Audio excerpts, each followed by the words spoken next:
Hi, welcome to today's Understood Chat. Thank you so much for joining us.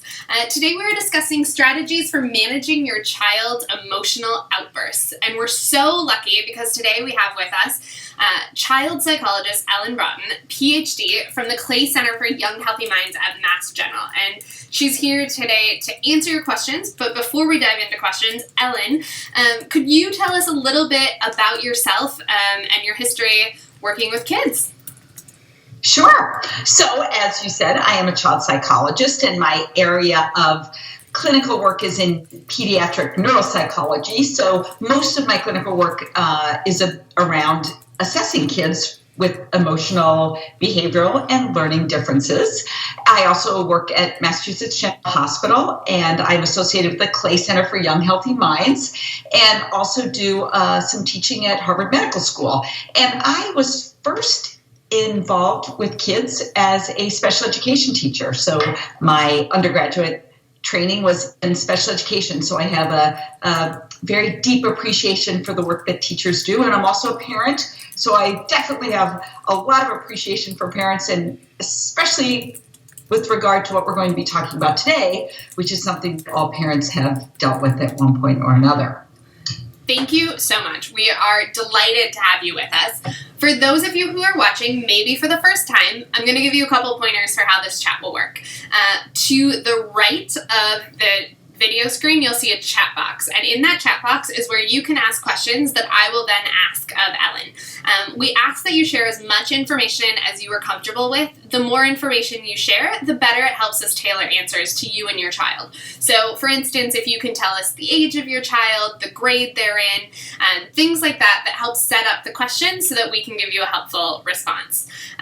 If you don't have a question, we welcome you to just say, hey, hi, let us know you're there in the chat box as we're watching, and you can ask questions throughout the chat. We'll get to as many as we can in the next half hour or so. So I'm going to start us off with a question for Ellen, and then we'll get rolling from there. So Ellen, what do we mean when we talk about a child having a meltdown? Is it different from a tantrum, and what does it look like? It's a very good question. And these are terms that we use commonly.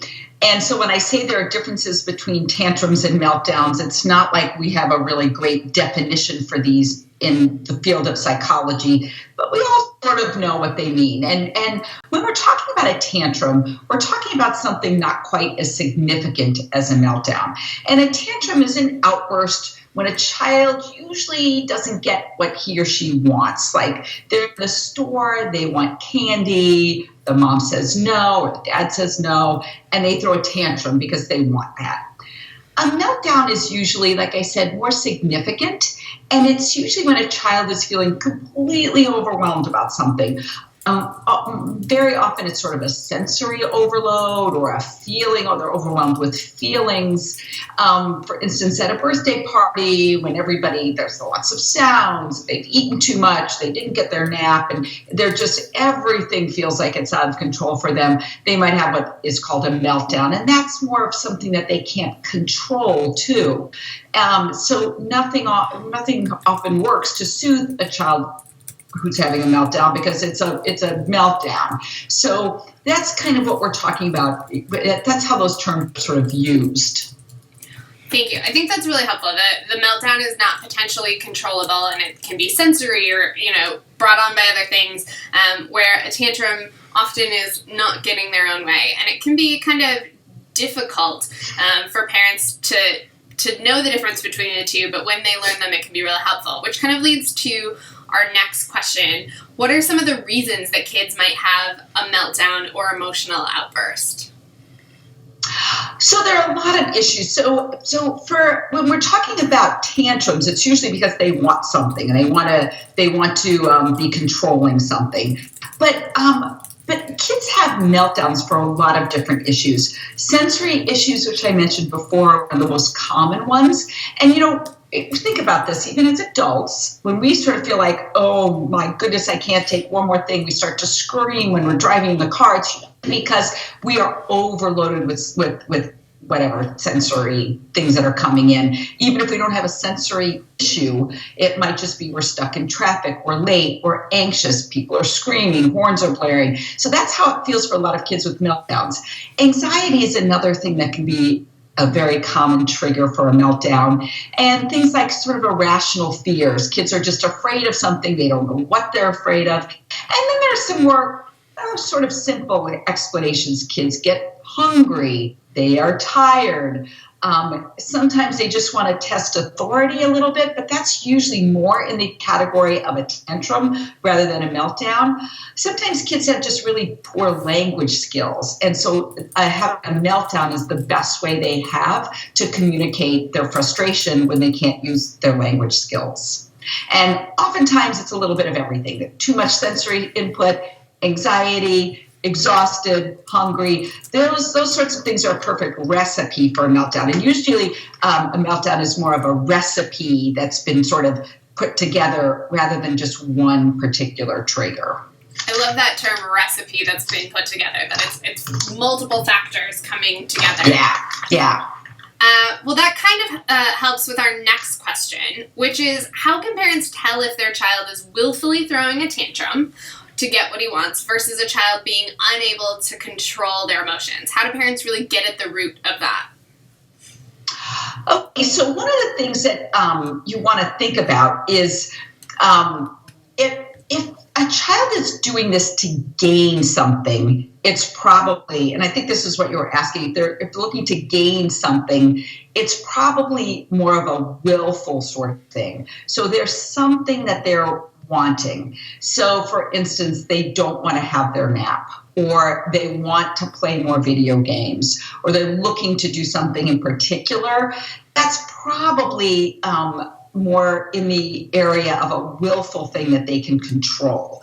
And, parents have all experienced, or most parents have experienced it, where the child is having sort of a tantrum, or they're not sure if it's a tantrum or a meltdown, and they start to walk away, and the child starts to be like, wait, what? Where are you going? That's more of a tantrum. That's clearly something the child can control. They were doing it to gain something. Whereas, again, if it's a meltdown, there is nothing you can do that will help them. I mean, and that's what makes meltdowns so much more complicated and scary for parents. So I think, I hope I answered your question, that what's the difference, but how do we tell the difference between the two? I think you made some good points. Like, there are behavioral cues that the parents can pick up from the child to figure out if it's one versus the other. I have a question that I'm going to bring towards you, and it's kind of long, so excuse me for reading this one. And this is coming in from Trudy, and Trudy is asking for help on behalf of a friend of hers. And so she says, I'm looking for suggestions and help. One area you should be aware of is that he struggles with controlling his behavior at home. In school, he usually behaves well. If given freedom, though, he will attempt to be very silly, the class clown, or distract others. At home, it's a completely another story. He is amazingly sweet and gentle boy most of the time, but when he is off, it's really bad. He will scream and throw things and kick or hit walls. We've been trying to get help with knowing how to help him control his anger and have self-control at home.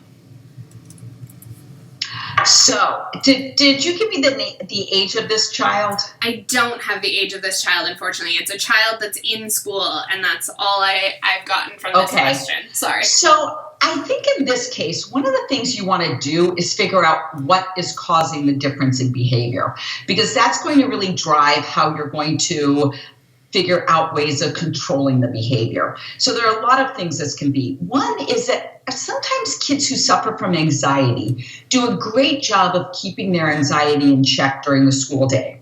And then they get home and they've dealt with a whole list of things that have made them anxious during the school day. They've tried very hard. They've been on their best behavior. And then they get home and they sort of release it all at home. They've had so much trouble just, keeping a lid on everything, like I said. That's one reason. So I would say you want to get a good outside input on what's really driving this child's behavior.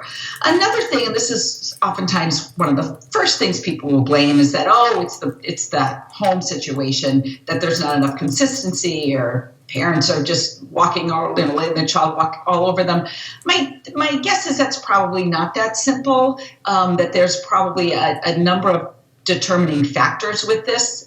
And I think that's the key in these sorts of cases, is to find that out. But there probably is a piece as to what's happening in the home environment that's causing these kinds of triggers for this child.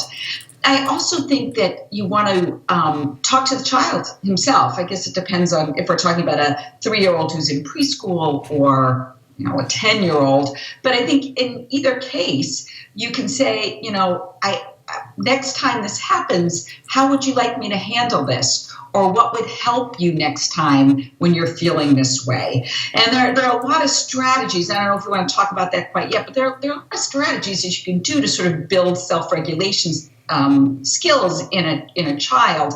But it's hard to know, is this a child who has some other issues? Is there a learning disability that's causing him to feel frustrated at school that needs to be identified and treated so that he feels better when he gets home? Is it ADHD? Is this more impulsive? And so is it that at school that he's able to control his behavior because school is much more controlled, and at home it's harder to control those impulses? So there are a lot of different reasons for this. And I think that we can talk about some general strategies, but the cause itself is really important to figure out. I love that you said find out the cause, talk to the child.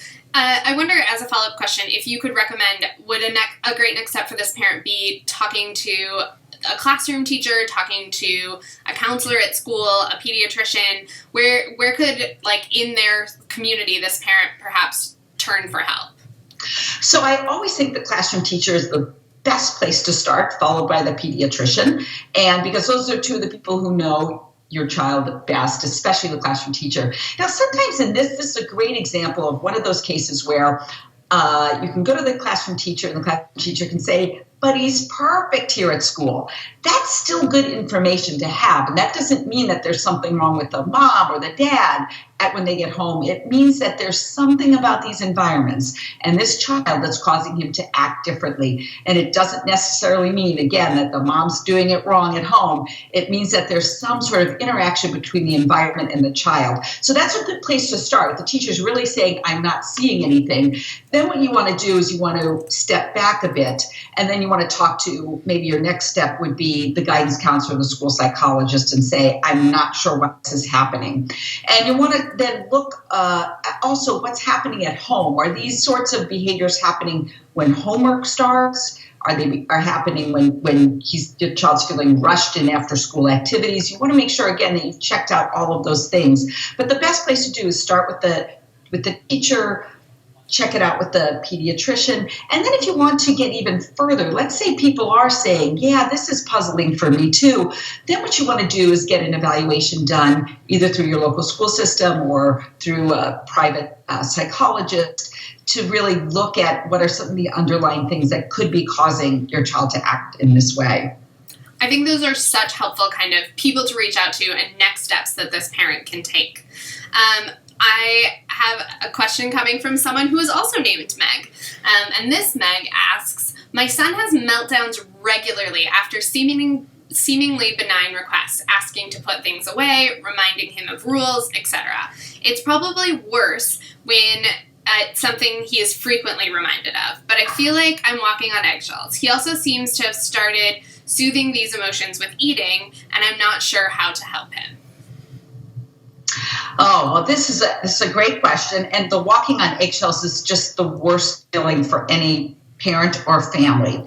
I would actually say in this kind of case, if you really, when I hear, there are a couple of phrases that I hear that I think, you probably want to talk to somebody else about this, because walking on eggshells means that it means in general, it feels like there's an unease in the family. You're afraid of what you're doing.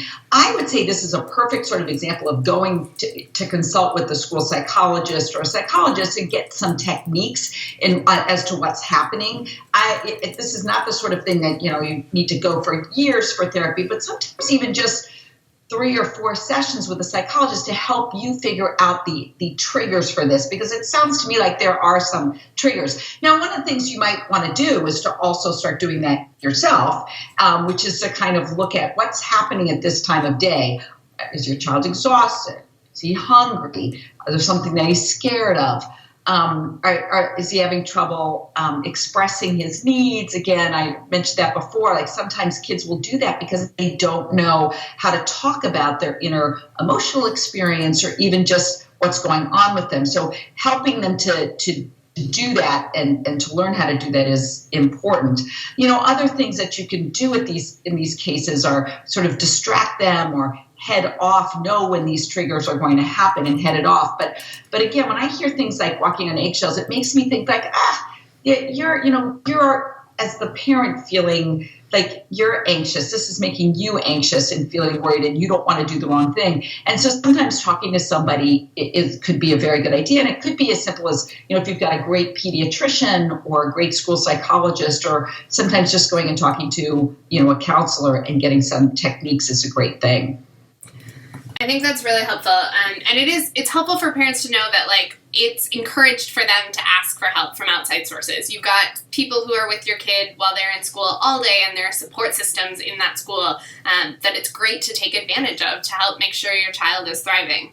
This next question, I am not 100% sure if I know what it is, so if you do, great. If not, we can move on to another question. But this question comes from A. Gills, and she says, do you have any suggestions on how to use, and this is in quotes and capitalized, feeling flashcards at home?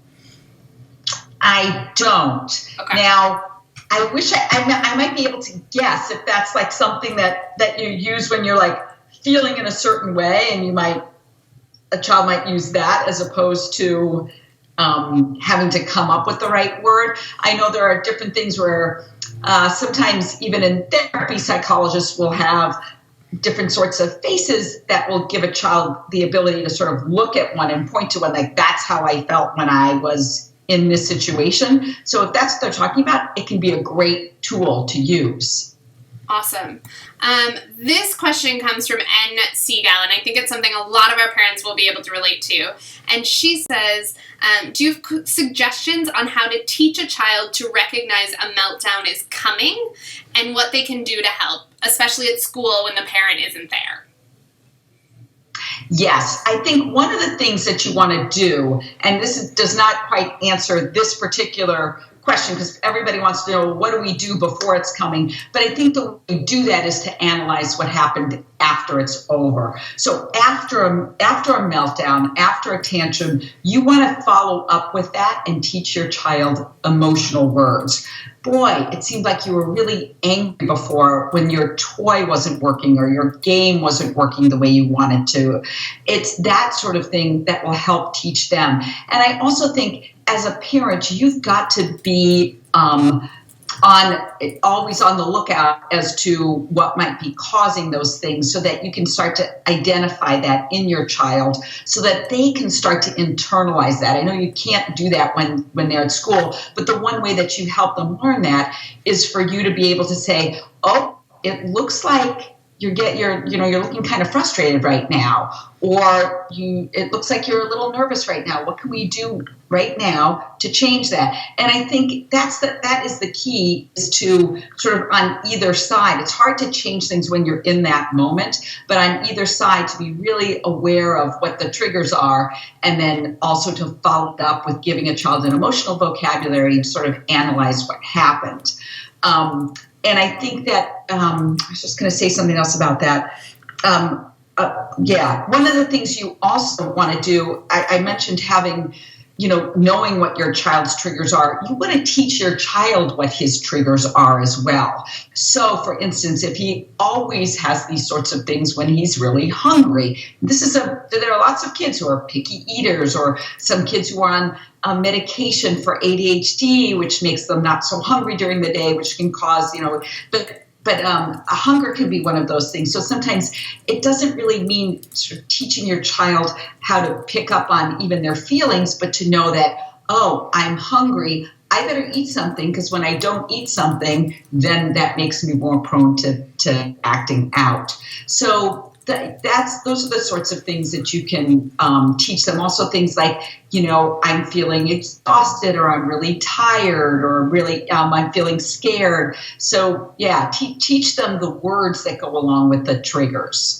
I love that term that you said, emotional vocabulary, and helping our kids being able to vocalize it is what they're feeling and what's going on internally, so that maybe they are a little bit more willing and able to ask for help or address those triggers like hunger that you mentioned as an example. Mm-hmm. This next question is not super specific, but I think we might be able to have a little chat about it. This parent asks, what can you tell me about teens? Typical behavior at this age already isn't great, but how can we tell the difference and build the skills they need without burning out a child who could be having these emotional outbursts?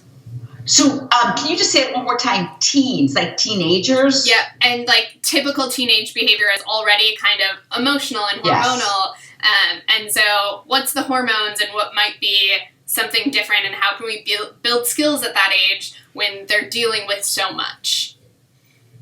Right. So, it really depends on girls and boys. They do have a lot of differences in hormones, differences in development. Their brains, the brains of teenagers they're primed for pulling in information, but they're not groomed for being able to be discerning about information. So, our brains sort of grow into young adulthood, and the way that the adolescent brain is that it's a real stimulus-seeking kind of brain, and as they get older, our brains get pruned. We start to lose neurons, basically, and that's a good thing because then it makes us more discerning. So to know that your adolescent's going to make mistakes and going to be sort of primed for emotional dysregulation.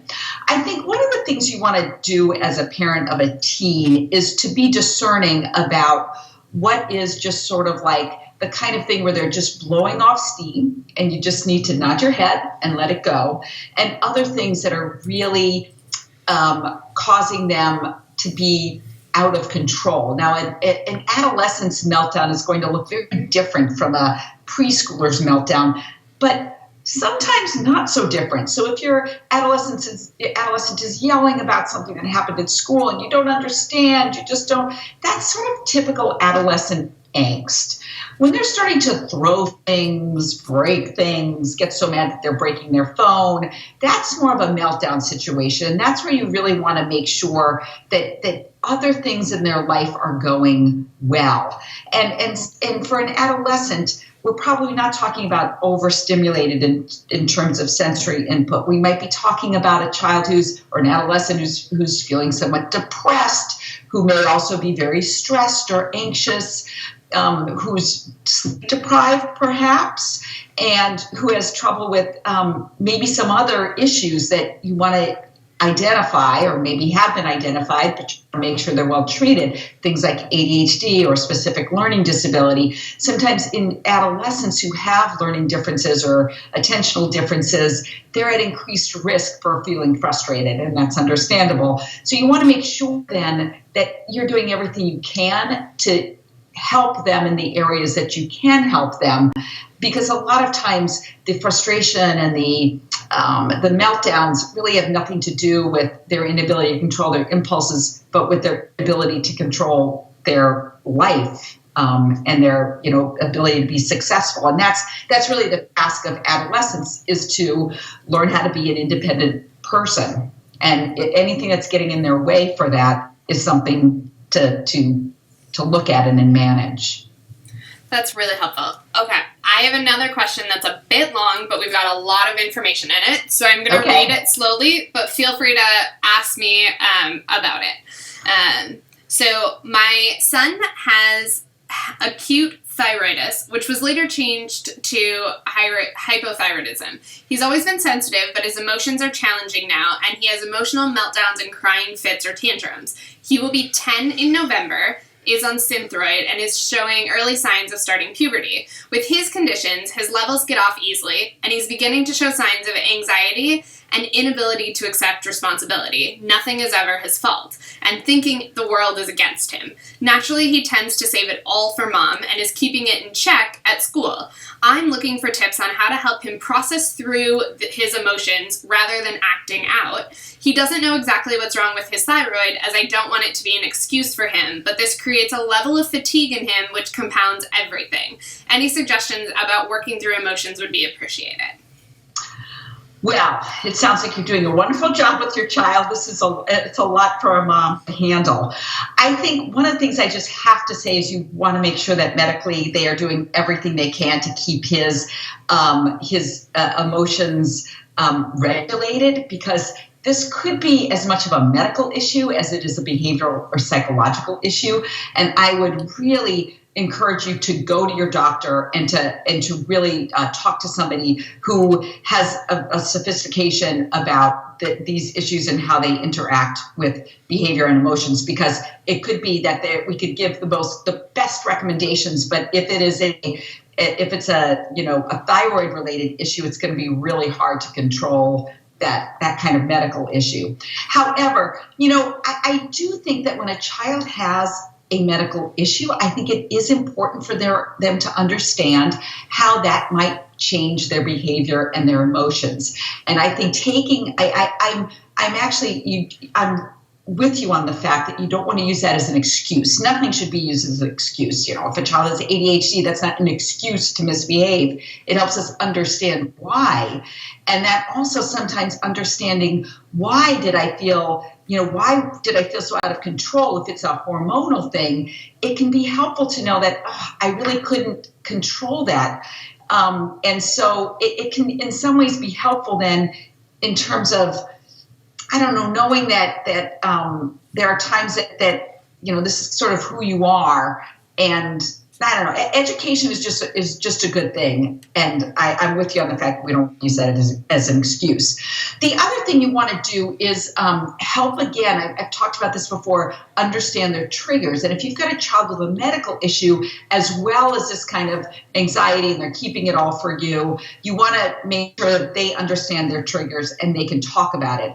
And I don't know if in this case there are some triggers that have to do with just timing of the day in terms of how the hormones are regulated. That might be an important thing for you to analyze. And that can be very helpful for a child at that age to sort of look at this as like a scientific experiment. Well, let's see what does happen. Why am I always like this at this time of day? That kids at that age are primed for that. I also think that empathizing with them and knowing that it's hard for them, it's hard for you. And then also, if you know that there's a certain time of day when this happens, is to find a space or a way, or talking with them about, every day you get home and at 4:30 we're getting in a fight.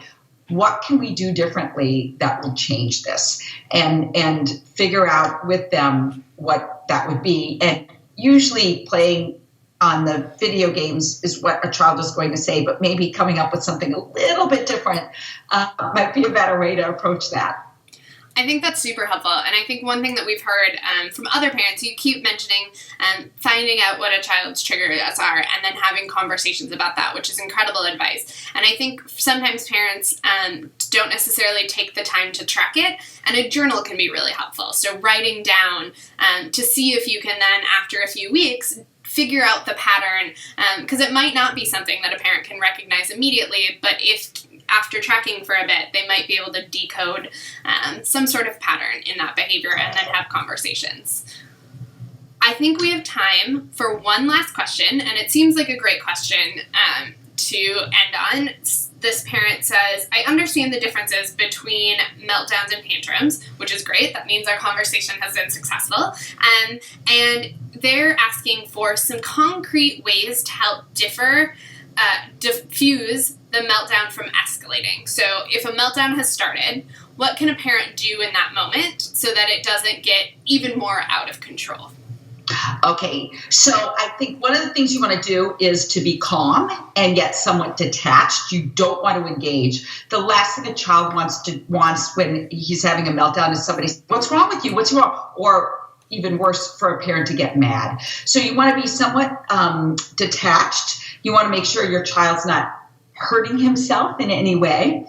You want to empathize with them and give them the space they need. Some kids respond well to touch. If that's the case, you want to do that. Sometimes it's helpful for kids for you to say, do you want to sit on my, I can see you're really upset right now. Do you want to sit on my lap, or do you want me to leave you alone? Of course, they might say, I don't want anything. But at least you're giving them some choices in that case, and you're helping them sort of get themselves out of that. So by giving them some very simple choices, you're helping them get beyond that sort of feeling of just being overwhelmed. And again, I said this earlier, after this happens, you want to ask them what they think would have been helpful in that situation. Keep that in mind then for the next situation. They might have said, I just wanted you to leave me alone. I didn't want you talking to me. I didn't want you, or whatever it is. So knowing that's what it is. I think for some kids, if you've developed a routine around this, let's just say they have these frequently, having them have a squeeze ball or a punching bag or something that they can do. And the other thing that we kind of forget about, especially with younger kids, is just distracting them, sort of, again, very calmly, kind of matter-of-factly, just distracting them with something else. Sometimes that can get them beyond it.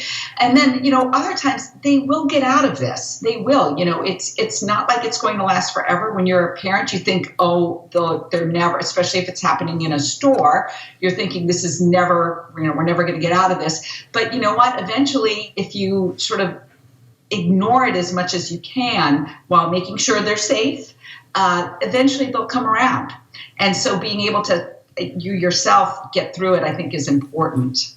Yeah, I think calm and detached are key things, and sometimes very difficult for a parent to do, but if they can practice that.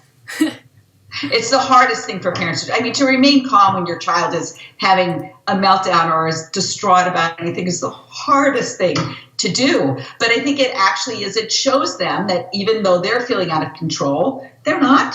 Everything's going along fine. The parents are in control. And so I think it's a very helpful thing. And it's a skill, some of these things we're talking about are skills that we parents have to do ourselves. Absolutely. Well, that is our time today. Ellen, thank you so much. Do you have any kind of last words or closing words for our parents that are watching today?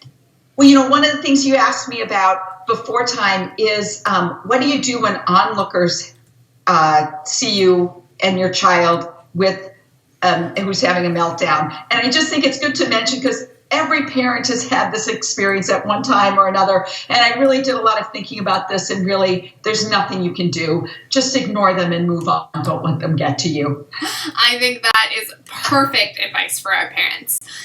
To those of you who are watching who may not have gotten your question answered today, we apologize that we didn't have time, but we have this incredible place called the Understood Community. You can visit it at u.org/community, and there are experts like Ellen who are in these chats and discussion boards all the time. So we encourage you, if you didn't get your question asked there, to ask it in our community, and someone will get back to you. Sometimes it's other parents and experts, sometimes it's just experts, but take a look, dig around, and we think you can find some really valuable resources there. Ellen, thank you for your time. If you want to know what chats are coming up, you can visit u.org/calendar. We thank you for joining us today and hope you have a wonderful day. Bye.